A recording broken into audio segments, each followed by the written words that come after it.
소문 해석 잘해서 운명이 바뀐 사람이라는 제목으로 말씀 준비합니다. 소문 해석을 잘해서 운명이 바뀐 사람. 출신 배경과 성장사에 불만이 있는 사람이 많습니다. 나는 왜 이런 가정에 태어났을까? 나는 왜 이런 동네에 태어났을까? 불만을 품는 사람 많이 있습니다. 열의 9은 자신의 출신 배경과 성장사에 불만을 갖고 있습니다. 조선시대 태조가 죽을 때 유언을 남기죠. 관북 사람과 호남 사람은 관리로 등용하지 말라. 그래서 조선시대 600년 동안 호남 사람과 함경도 지역의 사람들은 서름을 당하며 살았죠. 그리고 자신의 그 지역의 태어남을 원망하던 그런 선비들이 꽤 있었다라고 하는 기록이 있습니다. 홍길동은 서자로 태어났습니다. 그래서 아버지를 아버지라 부르지 못하고 어머니를 어머니라 부르지 못합니다. 꽤나 유능한 사람이었음에도 불구하고 서자라고 하는 출신 배경 때문에 평범히 지내야 되고 아버지를 아버지라 부르지 못하는 그런 답답한 가운데 살게 되죠. 그의 조선시대의 계급 문화에 대한 불평을 가질 수밖에 없는 거겠죠. 저는 고등학교 때 내신 등급에 대해서 불만을 가진 사람 중에 한 사람이에요. 지금도 내신 등급이 있지만 이 내신 등급이 뭐냐 하면 한 번 정해지면 바뀌지 않는 거예요. 그게 내신 등급입니다. 그러니까 1등급을 받은 사람은 재수를 해도 계속 1등급인 거예요. 그런데 7등급을 받은 사람은 계속 재수를 해도 7등급이에요. 등급이 그 사람의 평생을 따라다니는 거죠. 20년 뒤에 수능을 보고 100년 뒤에 수능을 봐도 나는 7등급인 거야. 우리 때는 그랬다는 거죠. 정해져 있어요. 한 번 정해지면 바꿀 수 없는 것들. 그것에 대해서 불만을 품을 때가 제가 있었어요. 이런저런 자신의 출신 배경과 과거 때문에 불만이 있고 불평이 있고 원망이 있는 사람에게 라합은 도전을 줍니다. 자극을 줍니다. 이 라합이란 이름의 뜻은 넓다라는 그런 뜻을 가지고 있는데 라합은 출신과 성장 배경이 매우 형편없었던 사람이었습니다. 출신은 어떠했느냐? 이방인이죠. 즉 이스라엘 외의 사람이죠. 유대인들은 이스라엘 외의 사람, 즉 이방인들을 대만도 못하게 여겼어요. 여자도 사람이 아니다라고 취급을 했는데 여자보다 더 못한 존재가 이방인이 개와 거의 같은 수준에 있었습니다. 그리고 그의 고향은 어디입니까? 여리고 성입니다. 이 여리고 성은 이 가나안, 이 팔레스타인 지역에서 타락한 도성의 대표적인 케이스예요. 그러니까 한마디로 말해서 슬럼가에 태어난 거예요. 그냥 룸살롱 주변에서 태어났던 거예요. 그리고 영화에서 보듯이 이렇게 호스티스의 품에서 자랐다라고 봐도 과언이 아니죠. 그리고 또 그는 여자였어요. 앞서 말한 대로 유태인의 기도문 중에 마지막 감사기도가 뭔지 아십니까? 하나님, 내가 이방인으로 태어나지 않은 것 감사합니다. 하나님, 내가 여자로 태어나지 않은 것 감사합니다. 이게 유태인의 마지막 기도문이에요. 우리 유태인으로 태어났어야 되는 남자들.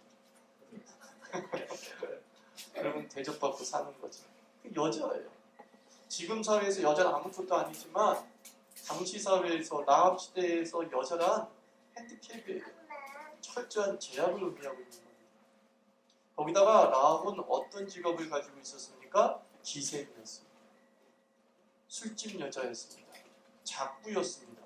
만약에 젊은 여자였다고 한다면 작부고 좀 나이가 들었다 싶으면 뭐가 되겠어요? 호주가 되겠죠. 한마디로 기생이었어요. 기생. 그런데 이러한 열악한 출신 배경과 성장사에도 불구하고 이 라합이 어떤 인물이 됩니까? 예수님의 조상이 됩니다. 마태복음에 여자들이 나오는데 3명이 나오는데 그 중에 한 사람이 바로 라합이란 말이에요. 남자들이 족보가 계속 이어지는 가운데 라합이라고 하는 귀한 여자 이름이 등장을 하게 되죠. 자신의 출신 배경과 열악한 환경을 뛰어넘어서 메시아의 계보를 이루고 메시아의 조상이 된 사람이 바로 라합이죠.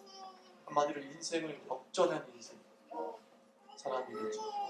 이 라합이 인생을 역전하고 자신의 삶의 가문의 방향까지도 바꿀 수 있었던 힘의 원천이 뭐냐?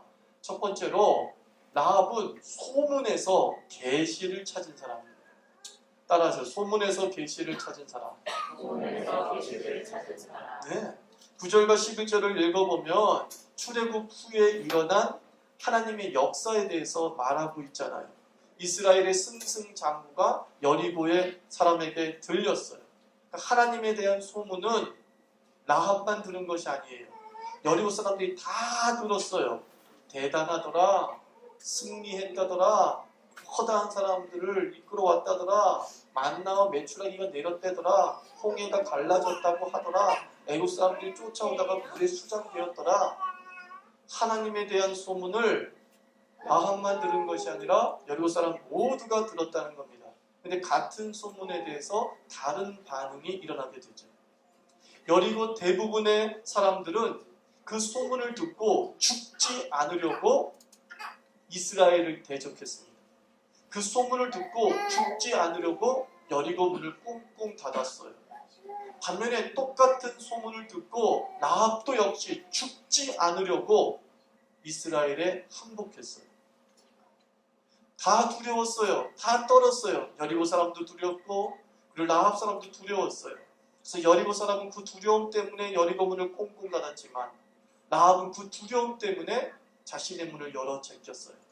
그리고 이스라엘에게 항복 선언을 하는 거죠. 11절과 12절을 보니까. 누구의 반응이 현명했습니까? 나중에 보니까 라합의 반응이 현명했음을 성경은 지지하고 있습니다. 여리고 성에 있는 대부분의 사람들은 소문을 듣고 해석을 잘못한 거죠.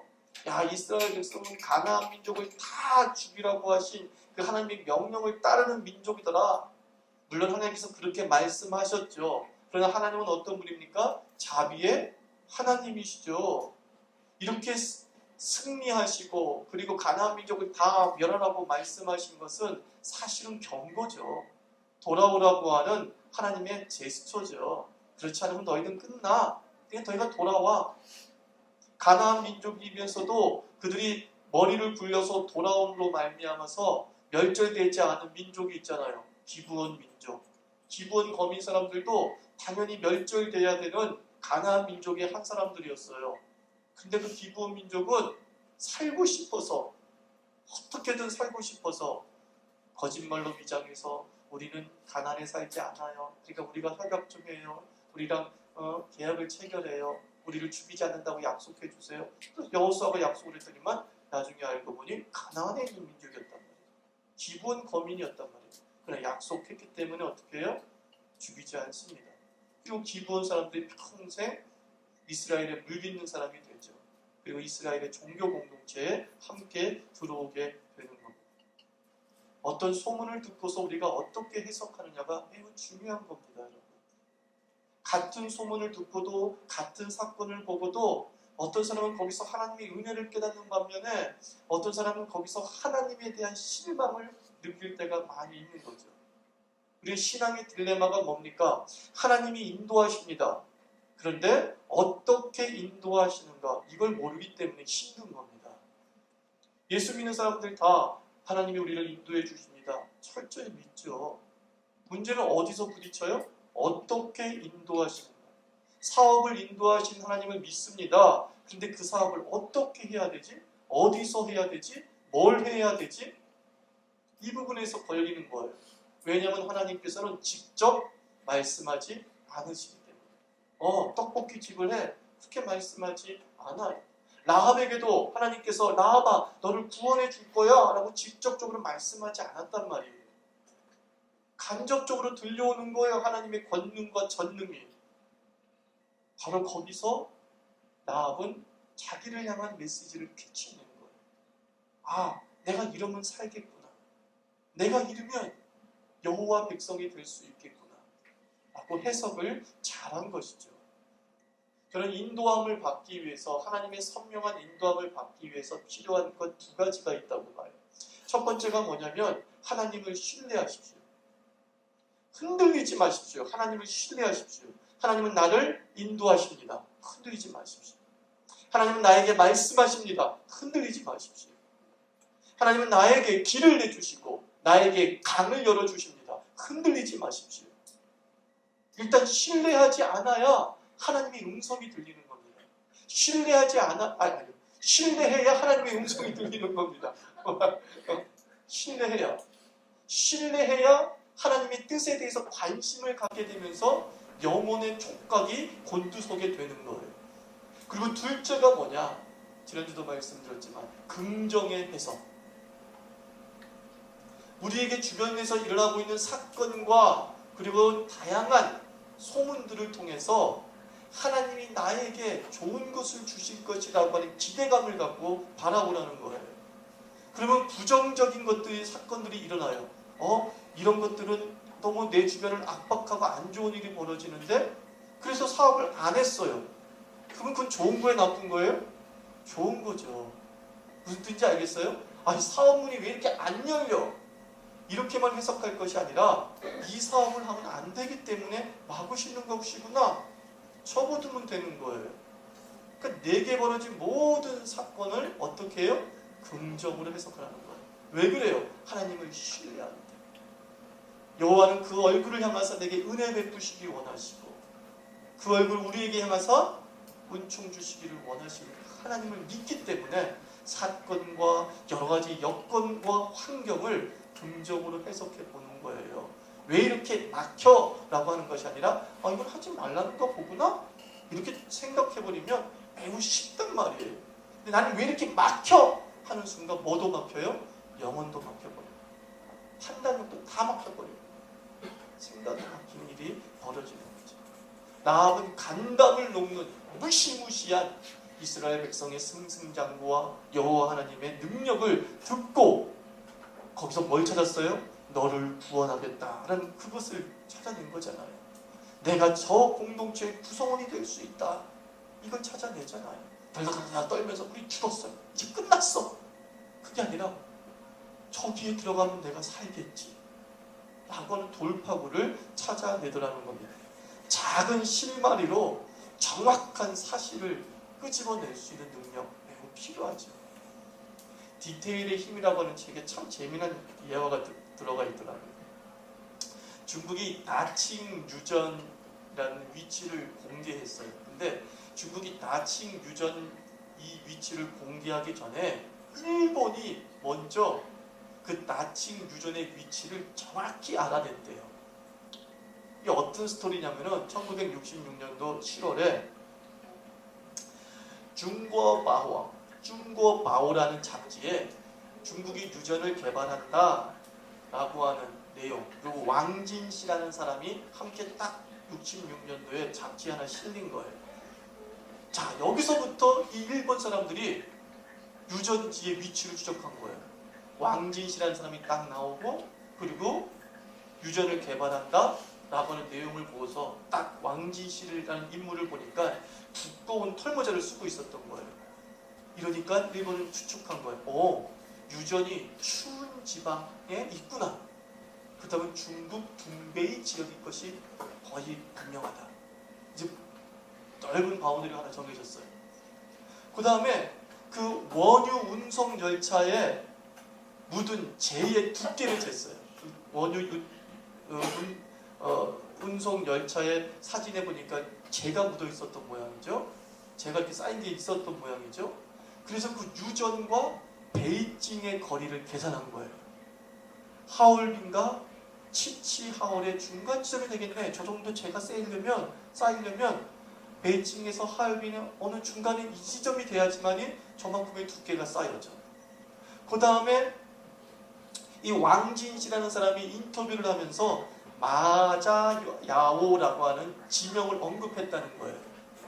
그러면 여기는 안다역 부분인데? 또 이렇게 추측을 내린 거죠. 그리고 또 이 왕진씨가 1959년 10월 초에 국경일 행사에 참석한 이후로 공개석상에 이 고위간부가 나타나지 않은 거예요. 그러니까 또 추측하기를 그러면 1959년 9월경부터 이미 유전 개발이 시작되었겠구나. 이렇게 생각했다는 거예요. 하나하나 짜맞히더니만 중국이 발표하지도 않았는데도 유전은 다칭에 있다. 이렇게 딱 결론 내려버려요. 디테일의 이미지. 작은 것 하나에서 기가 막힌 정보들을 끄집어내서 연결시키죠. 그래서 아리스토텔레스가 그런 말 하잖아요. 연결하라. 그리하면 기적이 일어난다고 했어요.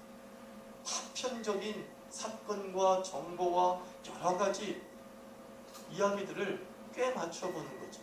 그래서 구술이 성말이라도 꿰어야 보배가 되는 거예요. 라합은 그런 능력이 있었어요. 얼마나 귀한 인생입니까? 우리가 기도했다고 한다면 하나님께서 우리에게 베풀어 주시는 인생의 행간의 의미를 읽을 수 있어야 되는 겁니다.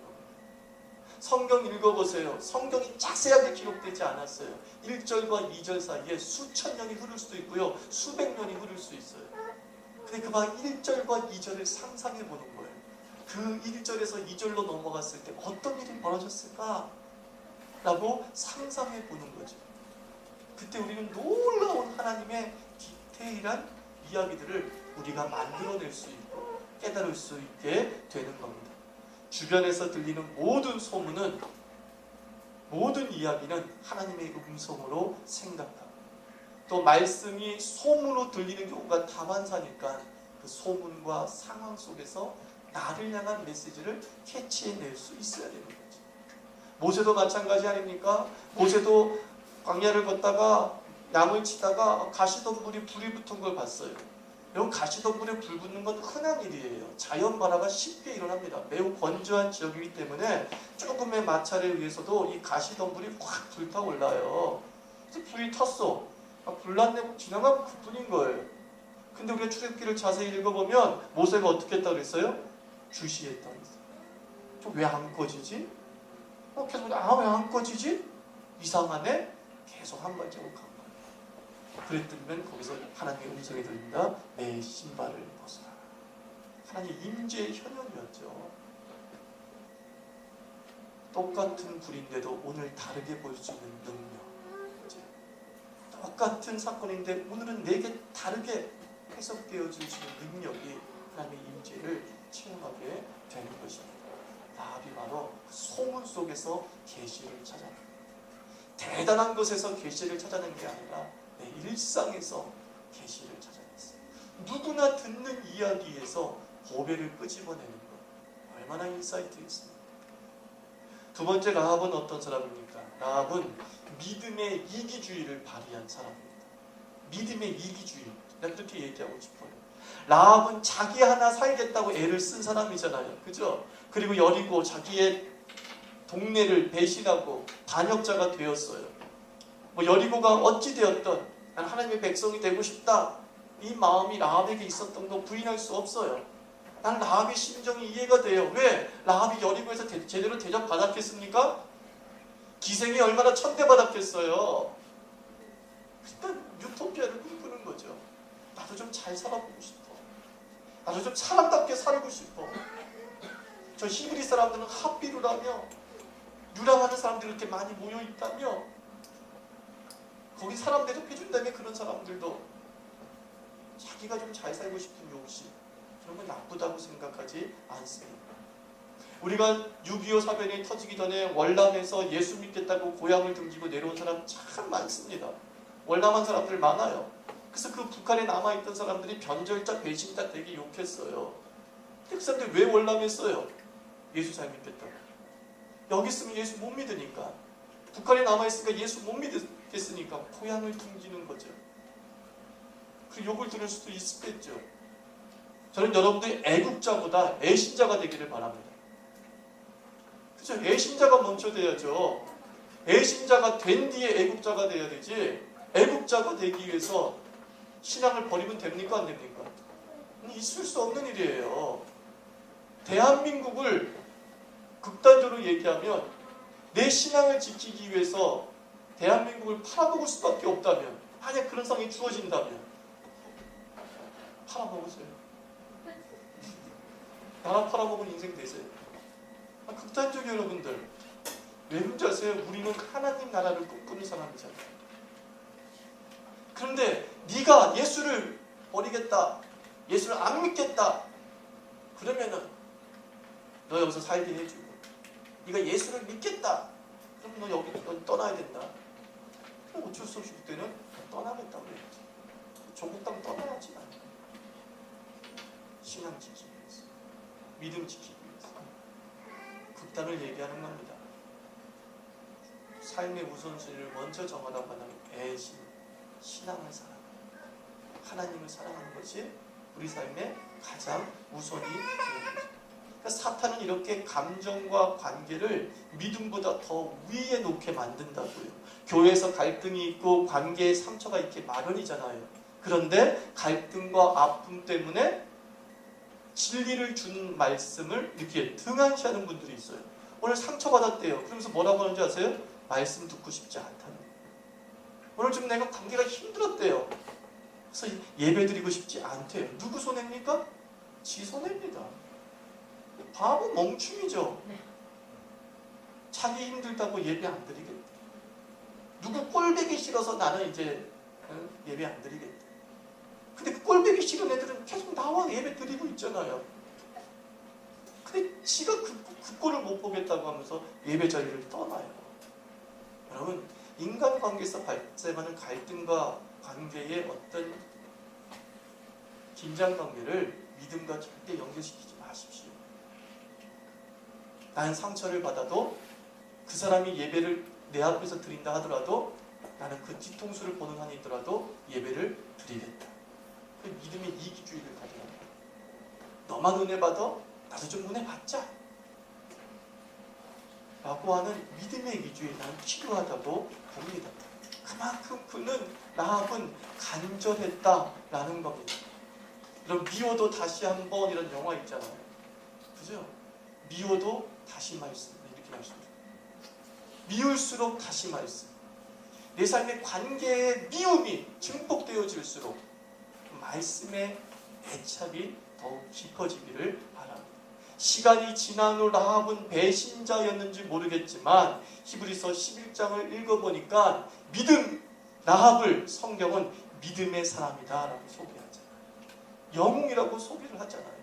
그 순간은 변절자 소리는 들었는지 모르겠지만 3000년이 지나고 2000년이 지나고 라합은 믿음의 사람이었다라고 말하고 있습니다. 우리 조선시대 때 말기에 많은 기독교인들이 순교를 당했어요.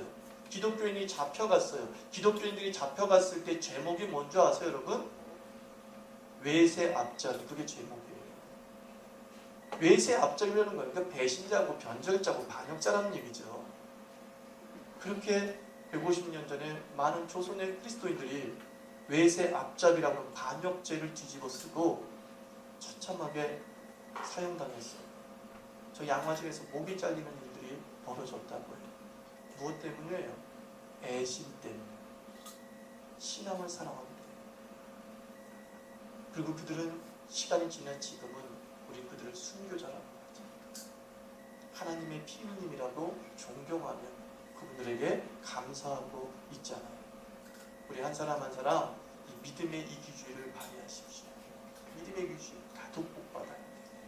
나도 하나님의 놀라운 공동체 그룹에 들어가야 돼. 라고 하면서 흔들리지 말아야죠. 세 번째, 라합은 어떤 사람이었습니까? 라합은 결혼을 잘한 사람이에요. 이게 제일 중요한 사실. 메시아 족보에 들어가려면 메시아 가문에 속한 자와 결혼해야 되잖아요. 그죠? 유대인의 가문은 남자의 족보로 이루어지니까 이 남자를 잘 만나야 되는 거였어요. 근데 라합은 이스라엘 공동체 속에 들어온 다음에 기가 막힌 남자를 만나요. 기가 막힌 남자. 다윗의 보조 할아버지를 만나는 거예요. 다윗의 보조 할아버지를 딱 만나서 결혼해서 행복하게 잘 살았대요. 근데 거기서 다윗이 태어났더래요. 고손자라고 그러나요? 고손자가 태어났더래요. 그리고 그 다윗의 계보를 이어 누가? 예수 그리스도께서 탄생하게 됩니다. 그리고 여기 청년들 있지만은 결혼의 전략이 저는 한 세 가지, 네 가지 있다고 말해요. 결혼의 첫 번째 전략이 뭔지 아십니까? 믿음 전략을 구사해야 돼요. 고린도후서 6장 14절 말씀 보면 너희는 믿지 않는 자와 멍에를 함께 내지 말라 그랬어요. 목사님 예수 믿는 사람이 너무 없어요. 그럼 이렇게 늙어 죽으라고요? 네. 나 그게 낫다고 봐요. 되지도 않는 남자 만나서 되지도 않는 여자 만나서 2, 3년 살다가 이혼하고 치치고 볶고 행복하지가 않아요. 제가 청년 때 성형교회라는 곳을 다녔는데 거기 선배님 아주 잘 믿는 자매님이 있었어요. 저보다 17살이가 8살 많은 자매님. 근데 내가 거기 교회를 나오고 몇 년 뒤에 소문을 들었는데 그분이 결혼했대요. 노처녀인데 결혼했대요. 불신자가 결혼했대요.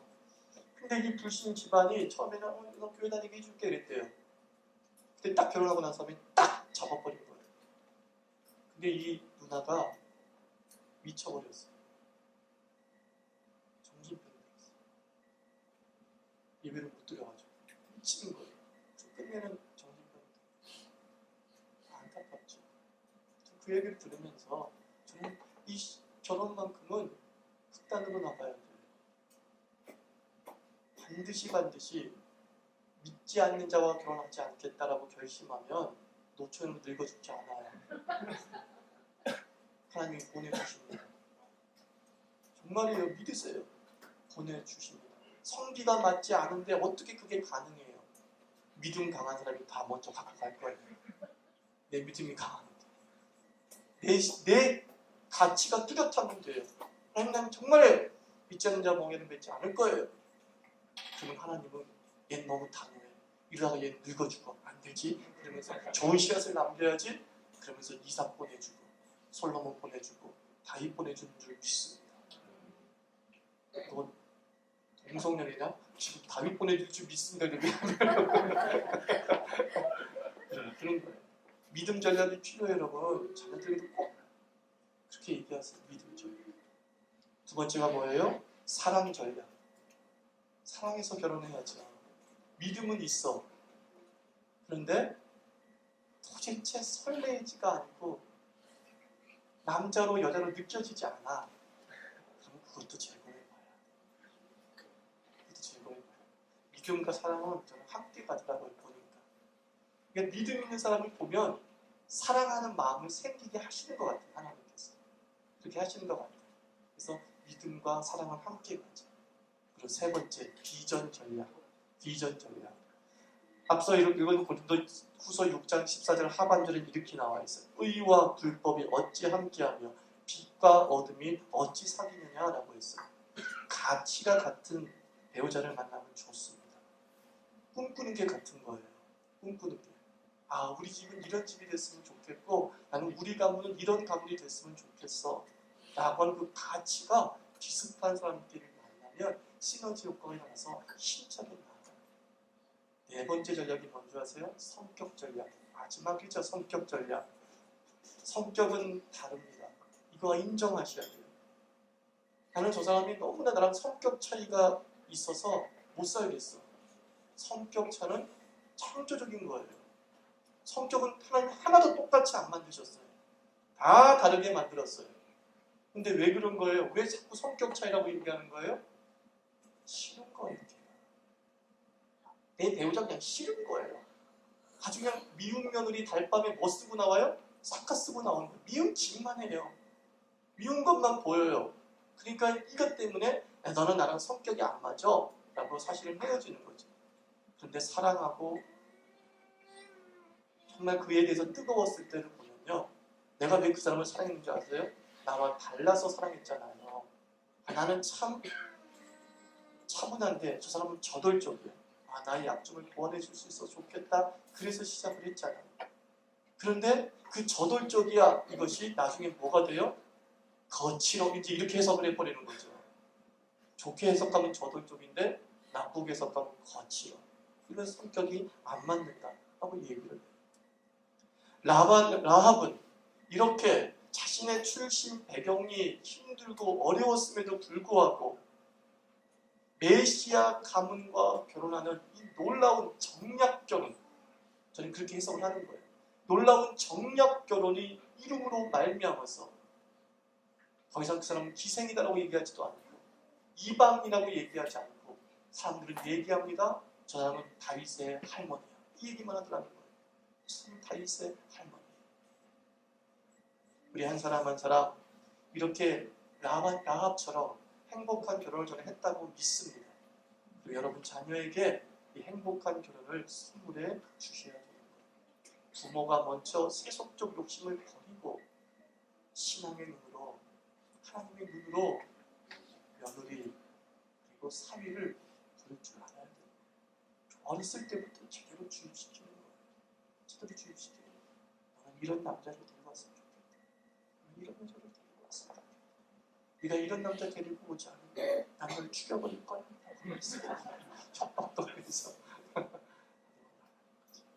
말씀을 맺습니다, 여러분. 나 소문 하나로 운명이 바뀐 사람. 세 가지 한번 정리해 봅시다. 그는 어떤 사람이었습니까? 소문을 계시를 찾은 사람. 나하고 또한 어떤 사람이었습니까? 믿음의 이기주의를 발휘한 사람. 세 번째 나하고는 어떤 사람이었습니까? 결혼 잘한 사람. 그래서 그의 운명을 바꾸고 인생의 과거를 바꾼 사람이 되었습니다. 같이 기도합시다. 하나님 아버지, 불평뿐인 과거사를 우리가 다 가지고 있습니다. 만족하지 못해. 부모도 만족 못하고 있고